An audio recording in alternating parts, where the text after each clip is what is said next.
2 सितंबर 2024 सोमवार। आज का पहला पाठ 1 कुरिन्थियन अध्याय 2 पद संख्या 1 से 5। भाइयों, जब मैं ईश्वर का संदेश सुनाने आप लोगों के यहाँ आया तो मैंने शब्दडंबर अथवा पांडित्य का प्रदर्शन नहीं किया। मैंने निश्चय किया था कि मैं आप लोगों से ईसा मसीह और क्रूस पर उनके मरण के अतिरिक्त किसी और विषय पर बात नहीं करूंगा। वास्तव में मैं आप लोगों के बीच रहते समय दुर्बल, संकोची और भीरू था। मेरे प्रवचन तथा मेरे संदेश के विद्वतापूर्ण शब्दों का आकर्षण नहीं, बल्कि आत्मा का सामर्थ्य था, जिससे आप लोगों का विश्वास मानवीय प्रज्ञा पर नहीं बल्कि ईश्वर के सामर्थ्य पर आधारित हो। यह प्रभु की वाणी है। ईश्वर को धन्यवाद। संत लूकस के अनुसार पवित्र सुसमाचार अध्याय 4 पद संख्या 16 से 30। ईसा नाजरेत आए, जहां उनका पालन पोषण हुआ था। विश्राम के दिन वह अपनी आदत के अनुसार सभागृह गए। वह पढ़ने के लिए उठ खड़े हुए और उन्हें नबी ईसाइयाह की पुस्तक दी गई।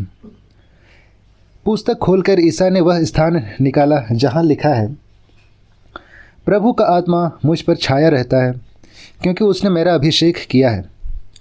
उसने मुझे भेजा है जिससे मैं दरिद्रों को सुसमाचार सुनाऊं, बंदियों को मुक्ति का और अंधों को दृष्टिदान का संदेश दूं, दलितों को स्वतंत्र करूं और प्रभु के अनुग्रह का वर्ष घोषित करूं। ईसा ने पुस्तक बंद कर दी और वह उसे सेवक को देकर बैठ गए। सभागृह के सब लोगों की आंखें उन पर टिकी हुई थी। तब वह उनसे कहने लगे, धर्म ग्रंथ का यह कथन आज तुम लोगों के सामने पूरा हो गया है। सब उनकी प्रशंसा करते रहे। वे उनके मनोहर शब्द सुनकर अचंभे में पड़ जाते और कहते थे, क्या यह यूसुफ का बेटा नहीं है? ईसा ने उनसे कहा, तुम लोग निश्चय ही मुझे यह कहावत सुना दोगे, वैद्य अपना ही इलाज करो। कफरनहूम में जो कुछ हुआ है हमने उसके बारे में सुना है, वह सब अपनी मातृभूमि में भी कर दिखाइए। फिर ईसा ने कहा, मैं तुमसे यह कहता हूँ, अपनी मातृभूमि में नबी का स्वागत नहीं होता। मैं तुम्हें विश्वास दिलाता हूँ कि जब एलियस के दिनों में 3.5 वर्षों तक पानी नहीं बरसा और सारे देश में घोर अकाल पड़ गया, तो उस समय इस्राएल में बहुत सी विधवाएं थीं। फिर भी एलियस उन में किसी के पास नहीं भेजा गया। वह सीदोन के सरेप्ता की एक विधवा के पास ही भेजा गया। और नबी एलिसेस के दिनों में इस्राएल में बहुत से कोढ़ी थे। फिर भी उनमें कोई नहीं, बल्कि सीरी नामन ही निरोग किया गया था। यह सुनकर सभागृह के सब लोग बहुत क्रुद्ध हो गए। वे उठ खड़े हुए और उन्होंने ईसा को नगर से बाहर निकाल दिया। उनका नगर जिस पहाड़ी पर बसा था, वे ईसा को उसकी चोटी तक ले गए ताकि उन्हें नीचे गिरा दें, परंतु वे उनके बीच से निकलकर चले गए।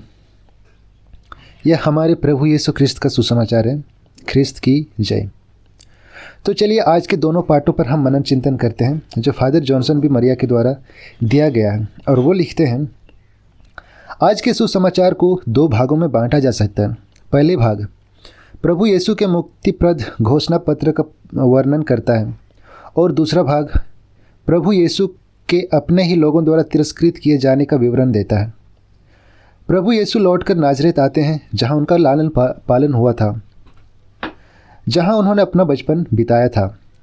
लोगों में कुछ ऐसे होंगे जो बचपन में उसके साथ खेले होंगे। कुछ होंगे जिन्होंने उसे बड़ा होते हुए देखा था। जब प्रभु यीशु ने अपना मिशन कार्य प्रारंभ किया था, तो उन्होंने उनके चमत्कारों और शिक्षाओं के बारे में भी सुना होगा।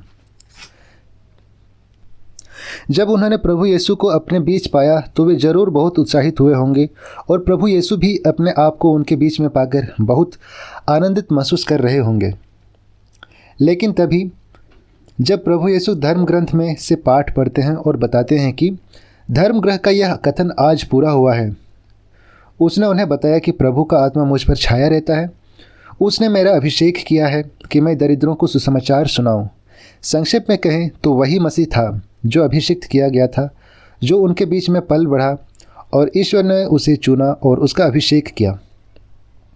उन्हें यह बात हजम नहीं हुई कि एक मामूली बढ़ई का बेटा संसार का मुक्तिदाता है, और उन्होंने एक नबी के रूप में उनको स्वीकार नहीं किया। उनके लिए वह एक मामूली बढ़ई यूसुफ के पुत्र से ज़्यादा और कुछ नहीं था। जब वह अपने आप को नबी बताता है तो उन्हें बहुत गुस्सा आता है। क्या जब मैं ईश्वर का कार्य करने के लिए आगे आता हूँ तो मुझे भी अपने ही लोगों के विरोध और क्रोध का सामना करना पड़ता है?